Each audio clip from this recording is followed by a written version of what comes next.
बिहार विधानसभा निवडणुकीचे निकाल पुढच्या काही मिनिटांमध्ये येणार आहेत आणि त्यापूर्वी आपण चर्चा करूया। काँग्रेसचे नेते सचिन सावंत आहेत माझ्यासोबत। सर स्वागत आहे। किती विश्वास आहे बिहारमध्ये सरकार येणार? पूर्ण विश्वास आहे, 100% हे महागठबंधनचं सरकार त्या ठिकाणी येणार आहे आणि 20 वर्षाचा कुशासनाचा अंत आता होणार आहे। प्रचंड मोठ्या प्रमाणामध्ये कालावधीला सत्ता दिलेली आहे आणि मोदीजी जे काही दावे करतात ते सगळे फोल झालेले आहेत। आज विकासाच्या मुद्द्यावरती ते मतं मागू शकत नाहीत म्हणून शेवटी धर्मांधतेचं धार्मिक विद्वेषाचं हत्यार त्यांना उचलावं लागलं। ज्या पद्धतीने निवडणूक आयोगाचा म्हणजे सहभाग घेऊन मदत घेऊन देखील त्यांना आता त्याच पद्धतीचं जे काही लक्ष्य आहे ते साध्य होताना दिसत नाही आहे, ही वस्तुस्थिती आहे। त्यामुळे ज्या पद्धतीनं राहुल गांधीजींच्या वोट अधिकार यात्रा असेल किंवा सभांना प्रतिसाद मिळत होता, तेजस्वी यादवजींच्या सभांना प्रतिसाद मिळत होता आणि आम्ही जे मुद्दे ज्या मुद्द्यांवरती आम्ही चर्चा केली ती खरी बिहारची गरज होती। युवकांचा प्रश्न, तिथे रोजगार बेरोजगाराचा इतका मोठा प्रश्न आहे आणि बहुतांश मायग्रेशन होतं, मजूर म्हणून तिकडे इतर राज्यांमध्ये जावं लागतं, तिथे उद्योग आलेले नाहीत। ज्या पद्धतीचं आश्वासन दिलं होतं ते 1.25 कोटी गायब झालेले जे मोदीजींनी सांगितले होते।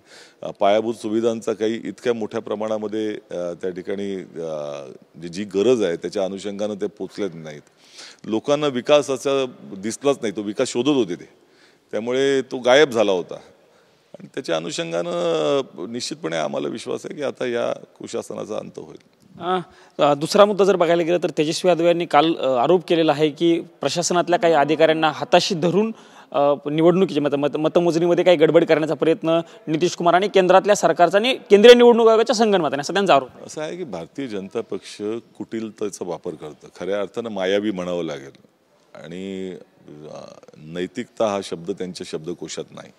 त्यांना येणं केनं प्रकारे सत्ता पाहिजे आणि सत्ता हातातून सुटत असेल ते अधिक त्या ठिकाणी क्रूर होत राहतात, ही वस्तुस्थिती आहे। आणि त्यामुळे त्यांनी ज्या पद्धतीनं तुम्ही विचार करा की तुम्ही 10,000 रुपयांची जी काही योजना महिलांना लुभावण्यासाठी आणली होती ती का आणली? का तुम्ही विकासाच्या मुद्द्यांवरती तुम्ही निवडणूक लढवू शकत नाही? दुसरीकडे निवडणूक जाहीर झाल्यानंतर, निवडणुकीचा प्रचार सुरू झाल्यानंतर देखील तुम्ही पैसे त्या अकाउंटमध्ये ट्रान्सफर करत होतात आणि निवडणूक आयोग गप्प बसलं होतं, आचारसंहितेचा भंग त्यांना दिसला नाही।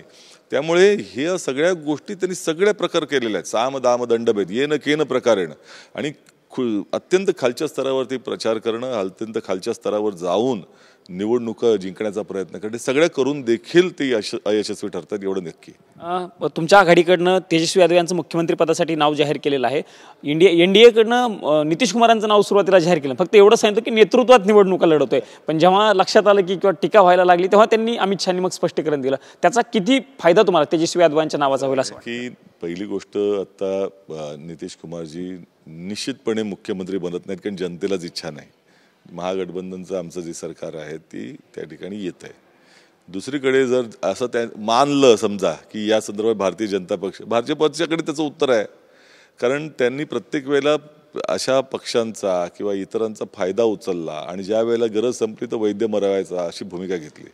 त्यामुळे हे सगळ्या गोष्टी भारतीय जनता पक्ष कशा पद्धतीने राजकारण करते हे देशाला दर्शवणार आहे आणि याच कारणामुळे 2019 पर्यंत त्यांना एनडीएमध्ये एकही सदस्य राहिला नव्हता, ही वस्तुस्थिती आहे।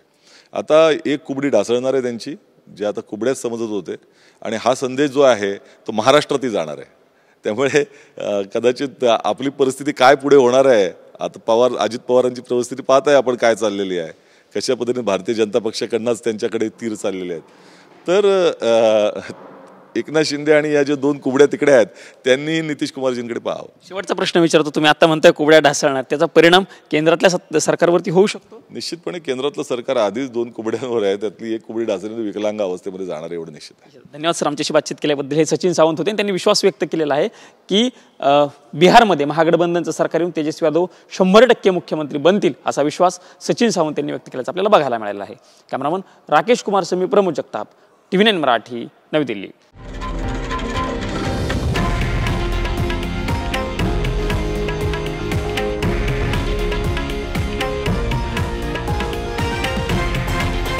हे आहे देशातील नंबर 1 न्यूज नेटवर्क आणि आपण पाहत आहात TV9 मराठी, एकमेव।